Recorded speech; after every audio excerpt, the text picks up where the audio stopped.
Podem sentar, podem sentar.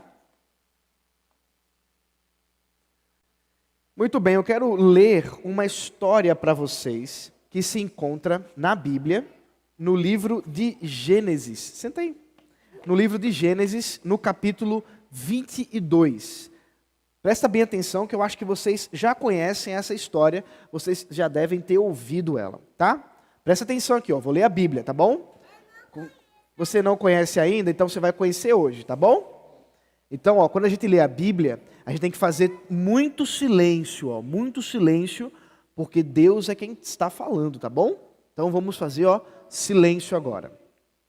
Depois dessas coisas, Deus pôs Abraão à prova e lhe disse: Abraão. Este lhe respondeu: Eis-me aqui.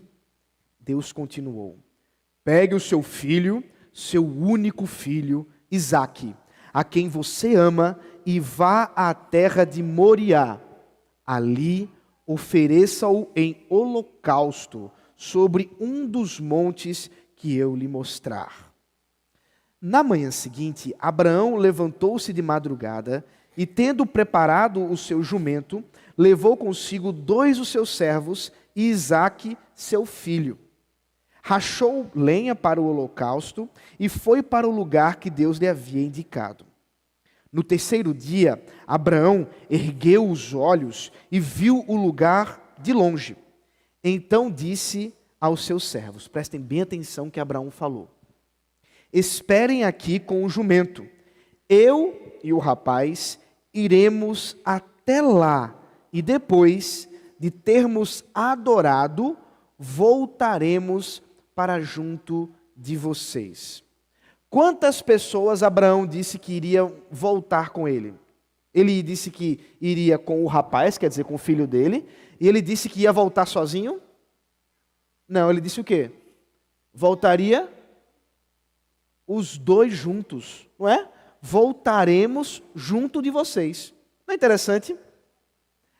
O resto da história é que Abraão levou o seu filho até o Monte Moriá, e lá, nesse monte, Deus ordenou que Abraão matasse o seu filho. Só que na hora que Abraão ia obedecer a ordem de Deus, o que aconteceu? Quem sabe? O que apareceu? Antes do cordeiro apareceu uma outra coisa.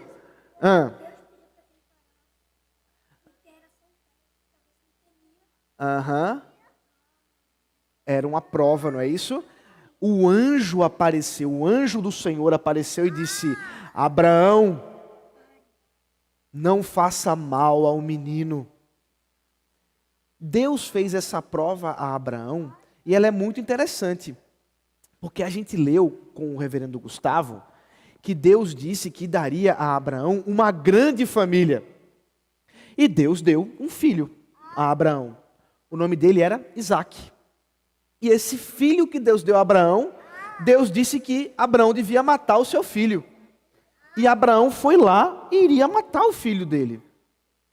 Essa história, apesar de meio confusa, mostra uma coisa muito importante, eu quero que vocês prestem bem atenção aqui, que vocês não podem esquecer. É que Deus, em sua graça maravilhosa, em seu poder, que é tão grande, até mesmo se Abraão matasse o filho dele, Deus seria poderoso para ressuscitar o menino. Não seria? Sim. Seria ou não? E Abraão, diz a Bíblia, ele creu em Deus, a ponto de estar disposto realmente a matar o seu filho, porque sabia que Deus havia prometido, e aquilo que Deus promete, ele não falha. Deus tem palavra, e mesmo quando os nossos olhos não enxergam, Deus tem poder.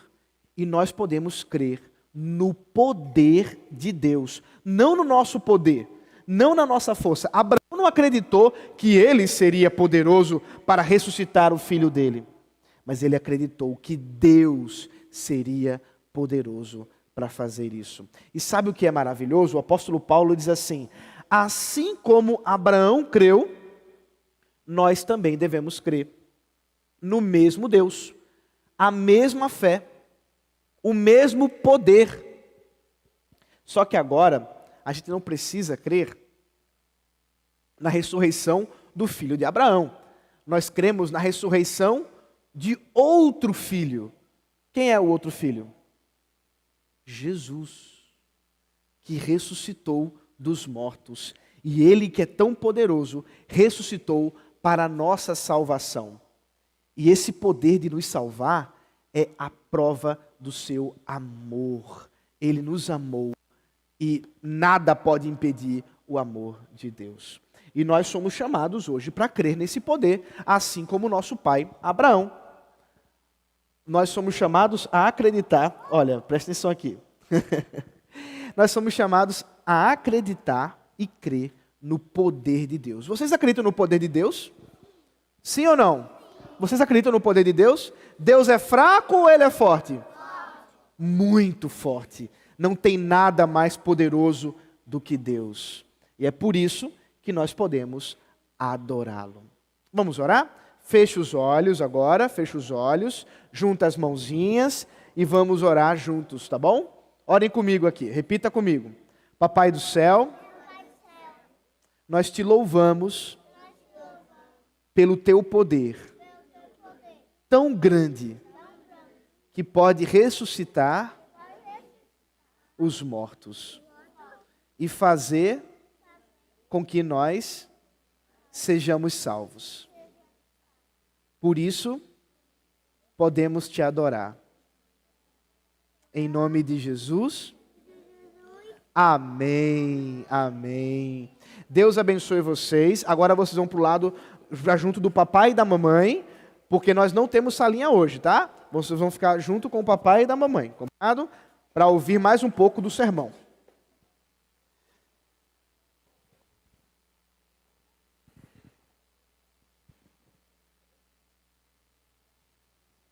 Meus irmãos, vamos abrir a escritura em Romanos, capítulo 4.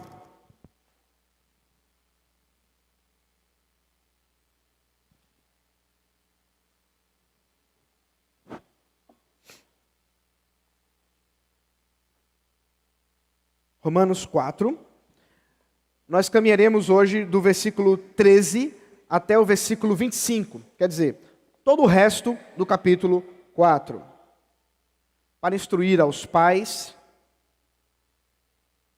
todos os domingos com ceia, os nossos filhos ficam aqui, não há salinha, porque nós entendemos que esse é um momento tão especial que nós queremos que eles vejam aquilo que nós também contemplamos junto com a igreja nesse momento da ceia do Senhor. Nós queremos encorajá-los a ter os seus filhos ao seu lado durante o culto. Ensine o seu filho a se comportar no culto. Ensine o seu filho, insista com ele, para que ele tenha o desejo e a vontade de permanecer no culto.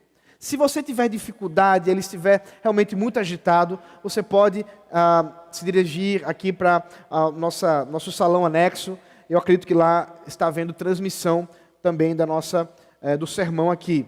Mas nós queremos encorajá-los, meus irmãos, a aceitarem o desafio de ensinar os seus filhos a permanecerem no culto santo ao Senhor, todo, inclusive nesse momento de pregação. Mesmo que seja longo, mesmo que nem tudo eles consigam apreender, mas, meus irmãos, nós podemos provar do Senhor muito mais do que podemos explicar do Senhor. Preste bem atenção nisso, hoje vamos falar sobre isso. Nós não vivemos por aquilo que simplesmente vemos ou compreendemos, mas muito mais por aquilo que cremos. E nossos filhos também são chamados a participar desse mistério. Romanos capítulo 4, versículo de 13 ao 25. Diz assim a palavra de Deus: a promessa de que seria herdeiro do mundo não veio a Abraão ou a sua descendência por meio da lei, e sim por meio da justiça da fé. Pois se os da lei é que são os herdeiros, anula-se a fé e cancela-se a promessa. Porque a lei suscita a ira, mas onde não há lei, também não há transgressão.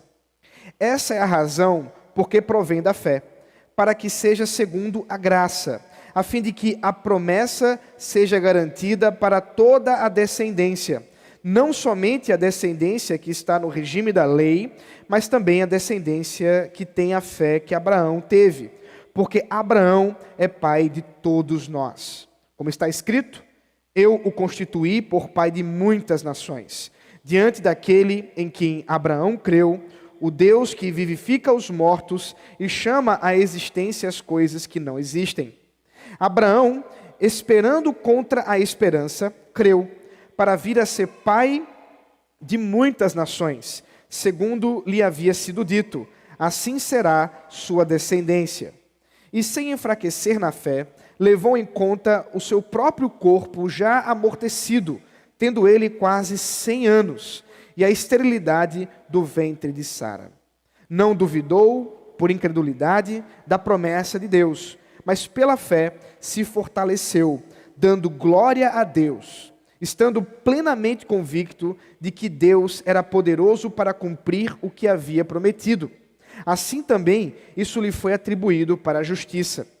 E as palavras lhe foi atribuído foram escritas não somente por causa dele, mas também por nossa causa, visto que a nós igualmente nos será atribuído, a saber, a nós que cremos naquele que ressuscitou dentre os mortos a Jesus, nosso Senhor, o qual foi entregue por causa das nossas transgressões e ressuscitou para a nossa justificação. Vamos orar. Santo Deus, dá-nos agora, Senhor, o privilégio de sermos instruídos por Ti. Que Teu Espírito Santo nos ilumine e que possamos, ó Deus, sermos visitados por Ti agora na exposição da Tua Palavra. Em nome de Jesus Cristo. Amém. Meus irmãos, certamente nós vivemos numa sociedade que é apegada a imagens. Nós estamos quase que viciados em ver. Não precisa ir muito longe para pensarmos a respeito das questões relacionadas à tecnologia, por exemplo. Nós vivemos nesse período em que estamos diante de telas o momento inteiro. Há telas distribuídas em nossa casa. Nós, inclusive, geralmente organizamos a nossa casa com as telas no centro ou de algum modo que possamos ver melhor, porque realmente estamos num período da história que ver é algo extremamente comum para nós. Nós estamos muito associados aos sentidos, às experiências. E não é diferente com a igreja no seu sentido de vivência espiritual. Muitos e muitos de nós estamos ligados a um tipo de tradição que diz que para que um culto seja bom, para que o culto seja algo edificante, é necessário que eu sinta alguma coisa. É necessário que eu tenha um arrepio. É necessário que alguma coisa aconteça para que os meus sentimentos aflorem. Eu preciso chorar, eu preciso derramar-me em sentimentos para que de fato aquele culto tenha sido maravilhoso. Nós, de fato, vivemos em um período da história que ver, sentir, está talvez muito superior, é muito superior a crer, infelizmente. Mas diante do texto que acabamos de ler, nós somos convidados a verificar as prioridades da nossa espiritualidade. O apóstolo Paulo, como os irmãos bem sabem, tem trabalhado o tema do Evangelho. E de forma muito particular, nos últimos capítulos que nós vimos, especialmente o capítulo 3 e 4, ele tem definido o que é a justificação. O que é, de fato, esse movimento da parte de Deus em atribuir a justiça de Jesus Cristo ao pecador, de modo que aquele que estava condenado agora seja chamado de justo. Mas talvez um problema que possa surgir entre nós, talvez uma questão profunda que possa atormentarmos diante do fato da doutrina da justificação é: como, diante da justificação de Deus, diante desse ato de Deus, eu de fato sei que sou justificado? Não é necessário que eu sinta alguma coisa? E é exatamente por isso que muitos têm caminhado em tentar somar a doutrina da justificação pela fé com alguma outra experiência. É isso que acontece, por exemplo, com a doutrina da Igreja Católica Romana. Os romanos acreditam que a justificação pela fé não é suficiente. É necessário que haja também uma participação meritória, experiência do crente, a fim de que essa justificação opere numa transformação interna e que essa transformação seja experimentada. Que haja algum tipo de externalidade dessas realidades. E certamente a Igreja Católica Romana vive dos seus cultos através de imagens. Sejam as imagens feitas de barro, de pedra, seja inclusive a imagem dos sacramentos, quando eles entendem a respeito da Eucaristia. E depois eu posso mencionar um pouco mais sobre essa questão quando formos trabalhar a ceia do Senhor. Mas, sem dúvida, hoje, diante do texto que acabamos de ler, nós somos convidados a verificar, nós somos convidados pelo Espírito Santo a, de fato, manifestarmos uma fé que não depende daquilo que sentimos, daquilo que vemos. Portanto, vivendo pela fé e não pelo que vê. Isso é o que vamos trabalhar hoje, segundo a sua vontade, a vontade do Senhor. Primeiramente, no versículo 13 a 15, nós vemos que Abraão creu, e ele não duvidou, mesmo diante do que ele experimentava. O texto nos fala, os versículos de 13 a 15, a experiência de Abraão quando ele creu nas promessas de Deus.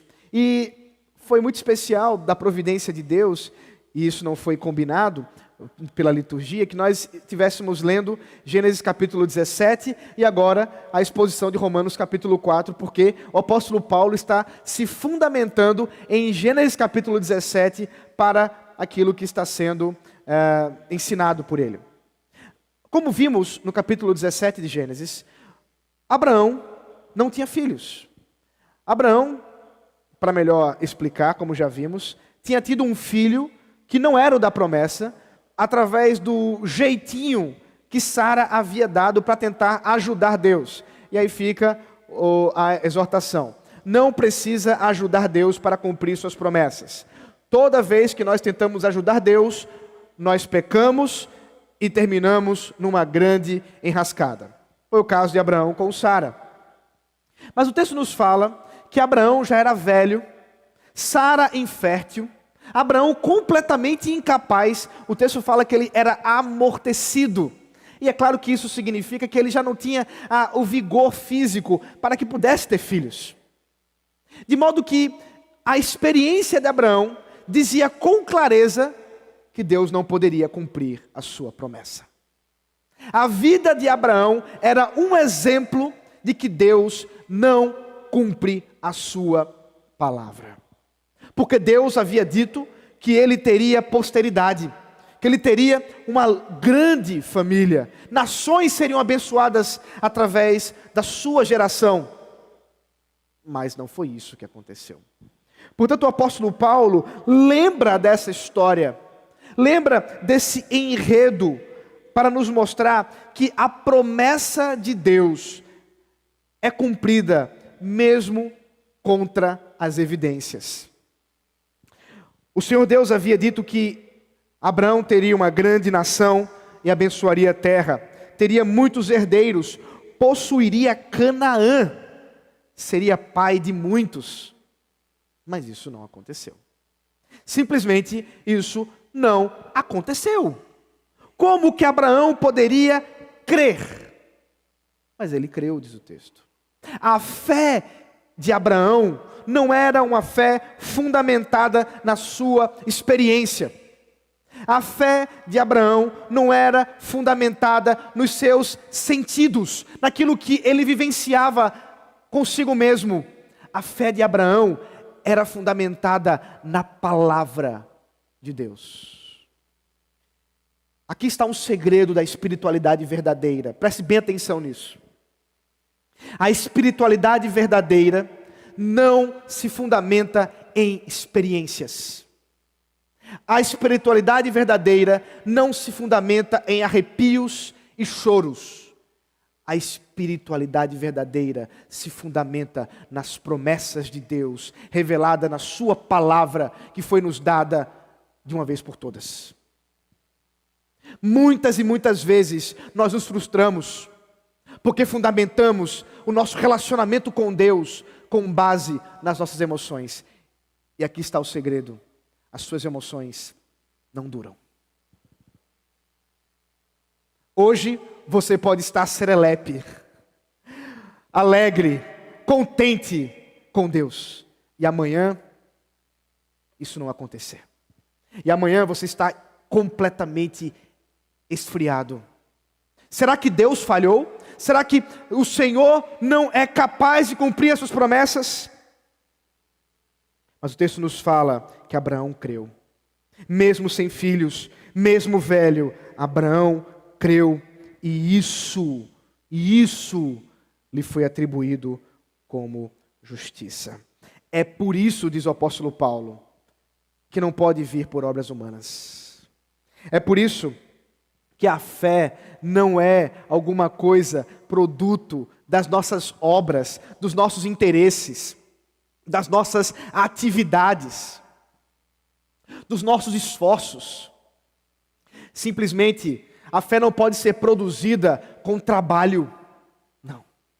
A fé é uma operação sobrenatural da graça de Deus. E Deus, portanto, que tirou Abraão da terra de Ur dos Caldeus, onde lá ele habitava em idolatria, onde lá ele vivia encurvado diante de ídolos.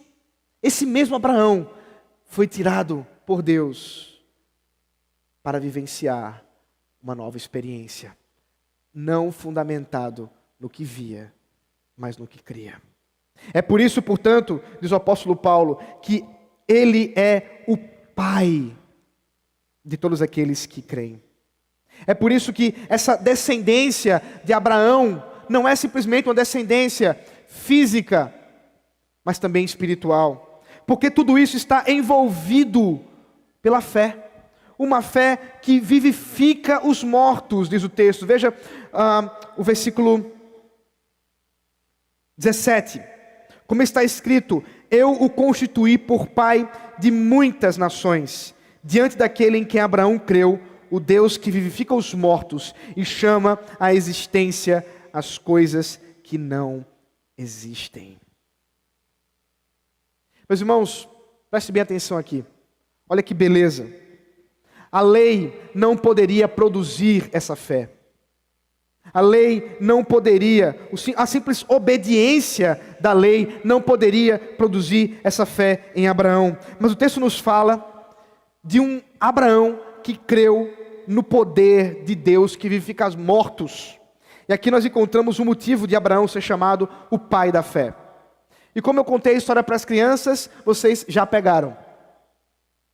O que Paulo está dizendo aqui é que quando Abraão recebeu a ordem de Deus para levar o seu filho ao monte para sacrificar o seu próprio filho, Abraão cria no poder de Deus, cria na palavra de Deus, nas suas promessas, que Deus é poderoso para vivificar mortos.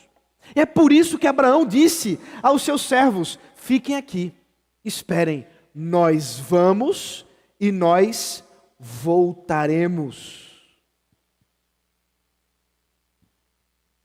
Se você acha que eu estou vendo demais no texto, abra comigo, por favor, Hebreus capítulo 11. Versículo 17 ao 19. Hebreus 11.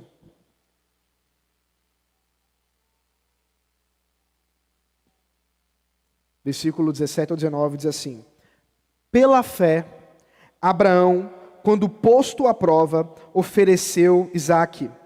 Aquele que acolheu as promessas de Deus estava a ponto de sacrificar o seu único filho, do qual havia sido dito: a sua descendência virá por meio de Isaque.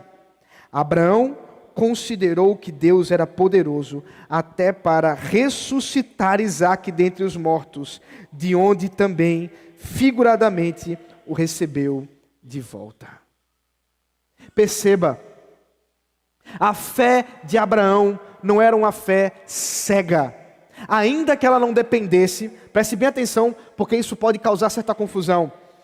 A fé de Abraão, ainda que ela não dependesse da visão, ainda que ela não dependesse da experiência de Abraão, ela não é uma fé cega. E qual é a diferença? A diferença é que uma fé cega seria uma fé simplesmente em crer naquilo que não se sabe, em crer naquilo que não se entende. Mas Abraão creu no poder de Deus.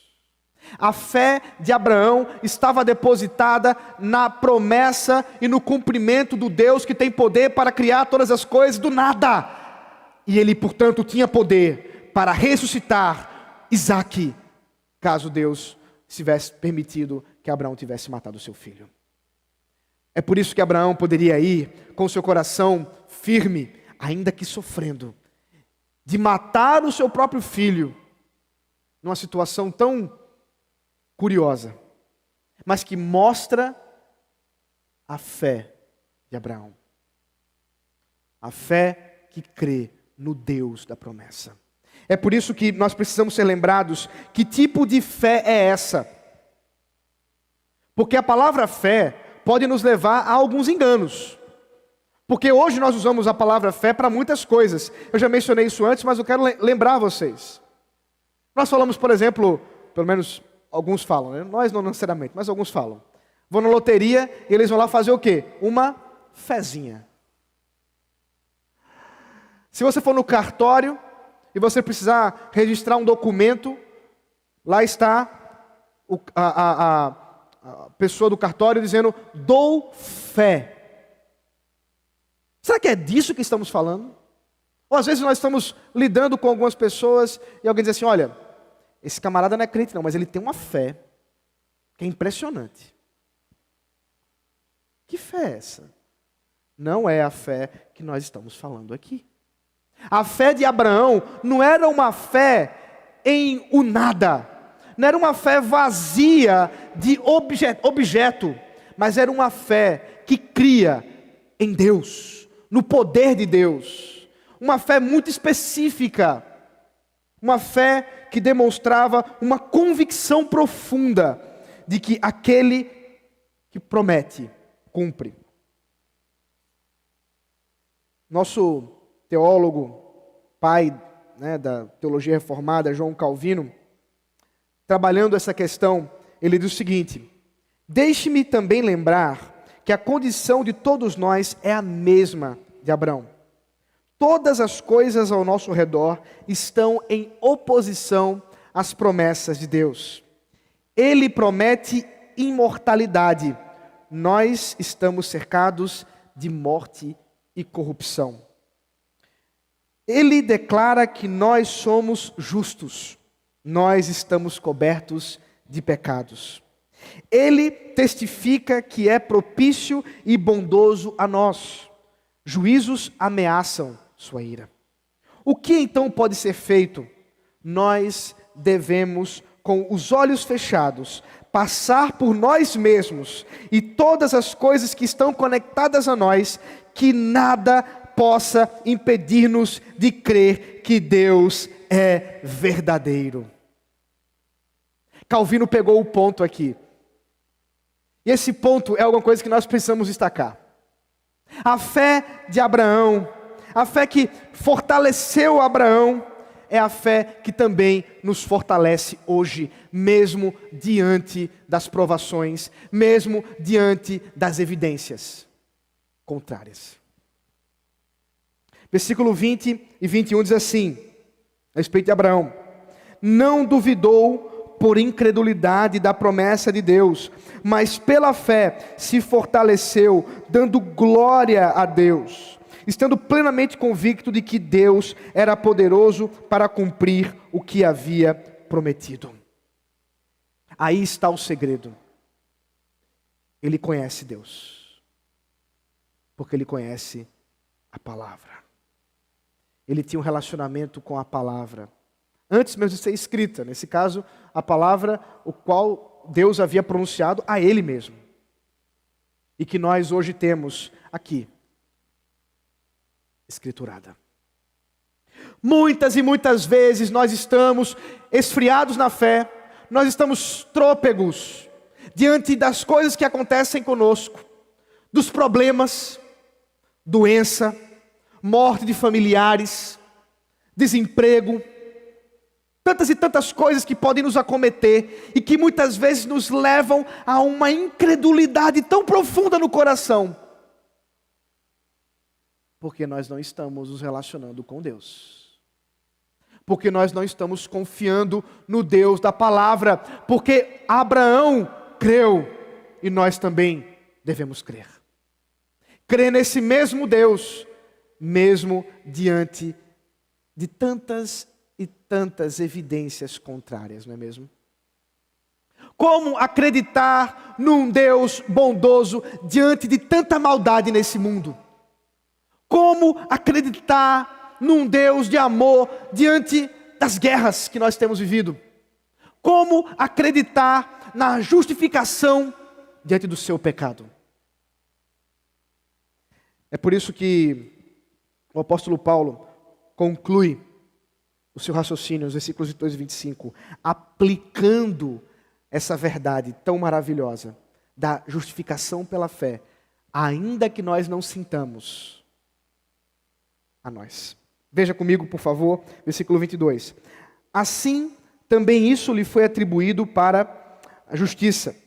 E as palavras lhe foi atribuído, foram escritas não somente por causa dele, mas também por nossa causa, visto que a nós igualmente nos será atribuído, a saber, a nós que cremos naquele que ressuscitou dentre os mortos, a Jesus, nosso Senhor, o qual foi entregue por causa das nossas transgressões, e ressuscitou para a nossa justificação.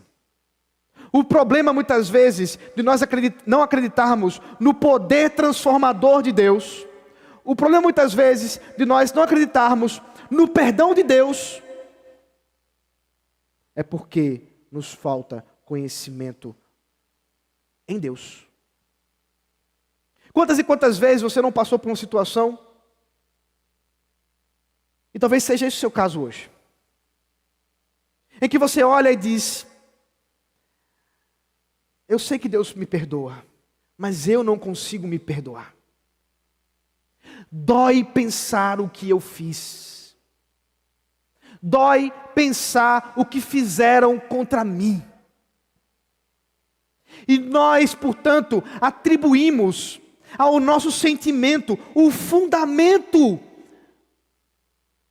para o perdão. Mas não é assim. Louvado seja o Senhor que atribui, que imputa a justiça de Cristo em nós, para a sua glória, ainda que nós não precisemos sentir isso. Veja o raciocínio. O que Paulo está dizendo é que a mesma fé de Abraão, que atribuiu a ele justiça, ele que não era justo, você sabe muito bem disso, é a mesma fé que hoje nos faz receber os méritos do Senhor Jesus Cristo, a justiça do Senhor Jesus Cristo. Como isso acontece? Será que você consegue enxergar uma fumacinha que sai da cruz, vai até cada um de nós e entra para que nós sintamos a justiça de Deus dentro de nós? Não. O que Paulo nos mostra é que esse ato de Deus, diante dos nossos pecados, diante da nossa condenação, é um ato gracioso da parte dele, e que está fundamentado na obra de Jesus Cristo, de tal forma que nós somos declarados justos, mesmo que ainda pecadores, mesmo diante da nossa história. E como que nós podemos nos apropriar disso? Pela fé. A fé que creu na ressurreição de Isaque é a mesma fé que crê na ressurreição de Cristo. Ele que morreu por causa dos nossos pecados, foi ressuscitado para evidenciar a todos nós que de fato um justo morreu pelos injustos. Porque se Jesus não fosse justo, teria ficado na tumba. Mas ele ressuscitou. Se Jesus não tivesse morrido a nossa morte, ele estaria ainda hoje morto e sepultado. Mas a morte não o venceu. E meus irmãos, imaginem agora, vislumbrem agora a verdade maravilhosa de que ele ressuscitou, e isso é a garantia de que eu e você somos salvos mediante a obra de Jesus Cristo, para a glória de Deus Pai. Louvado seja o nome do Senhor.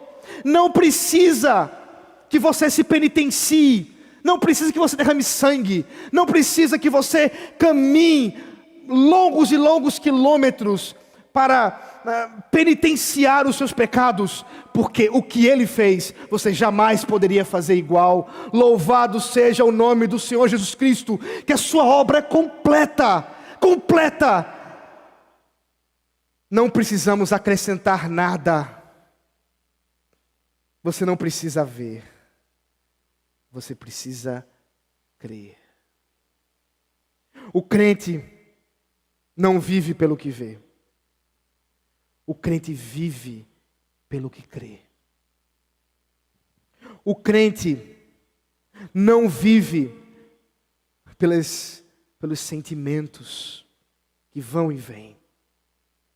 O crente não vive por evidências racionais, científicas, demonstrações laboratoriais, arqueológicas. Nós não precisamos dessas evidências, ainda que elas existam. Nós não precisamos delas. Nós não vivemos fundamentados em nosso passado. A sua identidade não está fundamentada nos seus pecados. A sua identidade não está fundamentada na sua história contra Deus. A sua história, a sua identidade está fundamentada na obra de Jesus Cristo, na história dele. Por isso hoje, mais uma vez, nós somos chamados a crer. Nós vivemos pela fé. Isso é viver pela fé. Isso é viver contra a cultura. Isso é viver na confiança. Você não é chamado, portanto, a sentir, a ver, a se arrepiar, a chorar, a crer. Mas pastor, é pecado se arrepiar? É pecado chorar? Não. Mas isso não é o fundamento da sua fé. O fundamento da sua fé é Jesus Cristo. A sua obra perfeita, as promessas de Deus que se cumpriram e continuam a se cumprir. E preste bem atenção aqui. Foi Ele mesmo quem prometeu. Preste bem atenção. Foi Ele mesmo quem prometeu. Contra toda a desesperança, contra todas as evidências, que Ele está juntando um povo para si. E esse povo, Ele cobre com o seu amor. E esse povo habitará com Ele, onde não haverá choro, onde não haverá doenças, onde não haverá mal. toda a lágrima do teu rosto será enxugada, será enxuta por Ele. Mas pastor, eu não sinto. Creia. Eu não vejo. Creia. Nós somos chamados a crer. Abraão não tinha evidência, mas ele creu. Você não precisa de evidências. Você precisa crer no Deus que é poderoso. E Ele é poderoso. Ele é poderoso para refazer a tua vida. Ele é poderoso para restaurar o teu lar. Ele é poderoso para converter o teu filho, a tua filha. Ele é poderoso para fazer muito mais do que nós podemos imaginar ou pensar, pelo seu poder que opera em nós. Vamos orar. Ó Deus maravilhoso, Tu és tão poderoso. O Teu poder é tão grandioso. A nossa fé é tão pequena diante do Teu poder, Senhor. Os problemas parecem tão grandes. A dor parece tão grande que nós muitas vezes duvidamos. Ó Senhor, restaura a nossa fé. Restaura, Senhor, nossa esperança. Que nós não precisemos ver para crer, mas ao ouvir a Tua palavra, as Tuas promessas, o Teu poder tão grandioso, nossa alma possa descansar em Ti. Como Abraão creu, Senhor, nós queremos crer. Que Teu Espírito Santo infunda em nós fé, a fim de que creiamos e sejamos e recebamos justiça de Cristo. Abençoa o Teu povo, Pai, em nome dele, nosso Senhor e Salvador, aquele que morreu e ressuscitou, que é poderoso, e não há nada que se oponha ao seu poder. Amém.